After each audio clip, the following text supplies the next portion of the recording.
Okay, so we are just moving back to the Stellarium software that I showed you, and this is one of the first screens that you'll see. Here I have zoomed out, so we're about to land on planet Earth as if we were arriving from outer space. So I've stretched the scenery now, and just to give us a few identifiers, this is, as I mentioned, from Mayo Dark Sky Park. We're actually standing on a place called Cleary's Hill, or Cross Hill as it's known locally, in Ballycroy. So this is looking west, and we're looking at the setting sun, and we can zoom in to Achill Island, the back of Achill Island, Slievemore.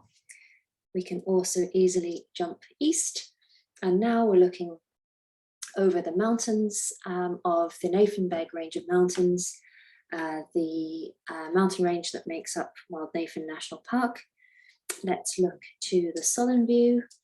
We have Clagan Mountain in the back of Mulranny, and now we're going to jump north because this is where we want to start stargazing. So I'm going to zoom out just a little bit, and the other thing you can do with this software is to change the time. So I have set this for the date being the 1st of October, which is when we'll be out on our sleep out for Simon. And we can move the time. This is, as I said, the setting sun, so just coming up to 8 o'clock. We can start time traveling. I'm just going to turn on the night just a little bit. Okay. So just very quickly, a couple of things when you're stargazing. The north sky is a good place to start because here you can, well, first of all, because the north sky stars and constellations, which are groups of stars, will always be the same sky as long as you have a clear sky. So once you have a nice cloudless night, preferably with not too much moon glow, so on a new moon ideally for stargazing, and you're looking north, you might recognize a familiar shape or pattern known as the plough. It's also known as the Big Dipper, and it is part of a constellation called Ursa Major. So I'm going to just flip a switch.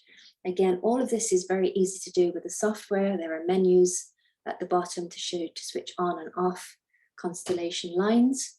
So here we have what's known as Ursa Major. It's also got its name because it is dates back to mythological times, and it was called the Great Bear in the sky. So there's a picture of the Great Bear. I'll turn the artwork off so it's less confusing.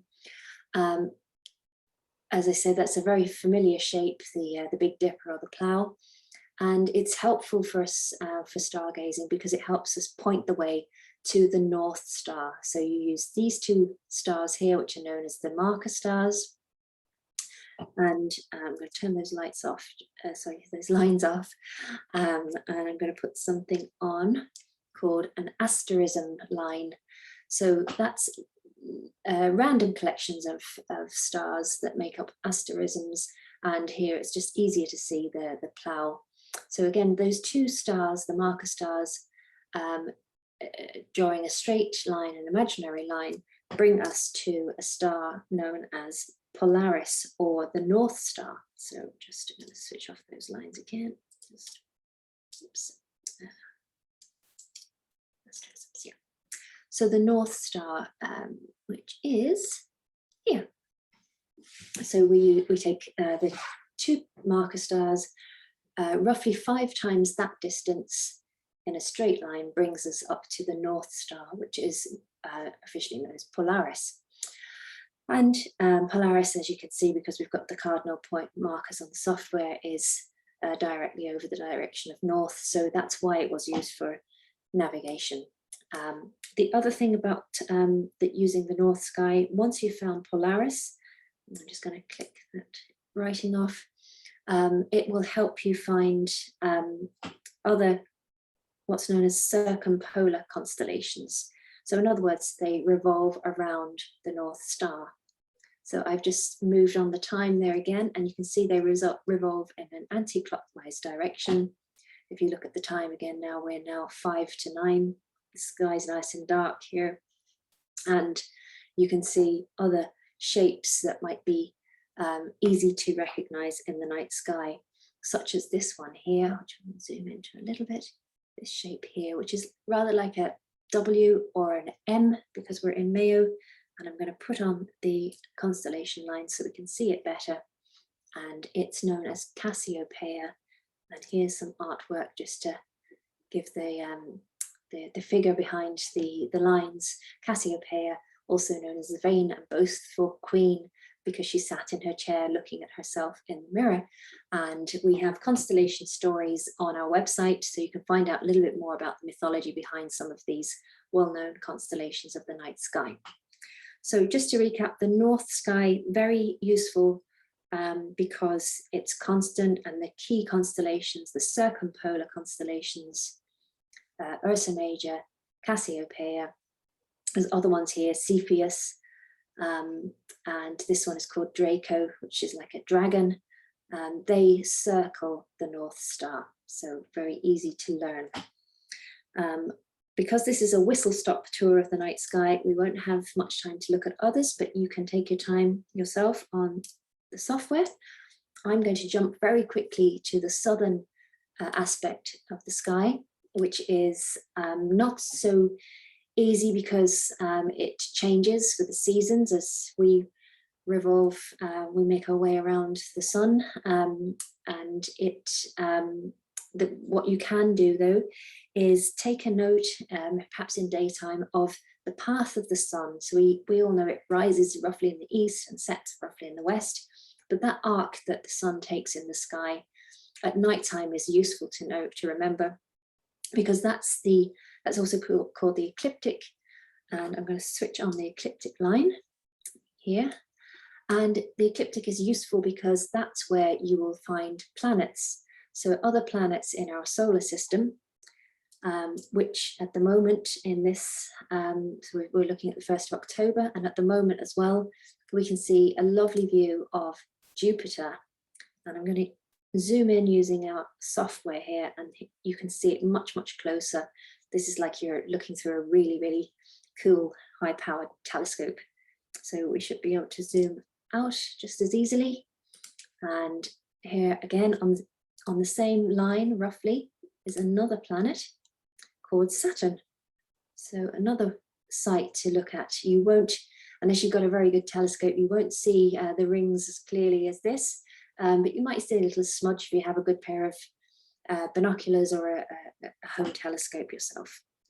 So we're going to zoom out again. So it's just a very quick tour. And the planets, just so how you can differentiate them, they don't generate their own fuel or their own light in the way that stars do. So stars twinkle more.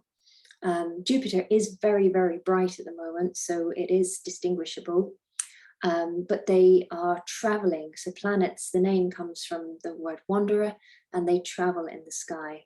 Whereas the star constellations move as a group, like a glass ceiling, all the stars move together. To our eyes anyway, but the planets, we will see them taking their own path in the sky. So the other reason, sorry, I'll go back to the ecliptic very quickly. The other reason I wanted to point that out to you is, as well as seeing as well as seeing planets, you can see constellations of the zodiac. So not that we are going to talk horoscopes or anything like that, but a lot of people know their own star sign, for instance, and they might, it might help you just navigate your way around the night sky. So I'm going to move on through the night just to one of them that is well known. We have a constellation coming up here known as Taurus the Bull. So let's have a look at Taurus. So there is the artwork. I'm going to click on a star here, which is a lovely yellow star to look at called Aldebaran. And that's a lovely one to look at. And if we take a quick check on the time, this is just coming up to midnight. So, you know, very late in the night, you might start to see Taurus. But one thing you will probably see in advance of Taurus is a lovely star cluster. It's not a constellation, but a star cluster. Again, it's very well known, and especially as we're coming into the wintry season, it's a lovely gem of the night, and it's called the Pleiades, or the Seven Sisters. And I'm just going to zoom in a little bit more there so you can see how pretty that is. And that's a lovely thing to look through a set of binoculars at in the night sky. So there you have Taurus without the lines. You can see the bullseye there, and the Pleiades. And again, they're all quite close to that line. We talked about the ecliptic. Okay, so I hope that's given you a little introduction to the night sky. It's very quick. There's lots more things you can do with the software. Clicking on any of the stars or planets automatically brings up information about the color, about how many light years away they are, their exact positioning in the sky, and their official names. So do take a look if you get a chance. As I say, it's freely downloadable from our website, or it has its own website, stellarium.org. But we hope that you will use it and that you will enjoy it. And most of all, that you will have a great sleep out for Simon. And congratulations on anything that you can raise for this really great charity. Okay, thank you.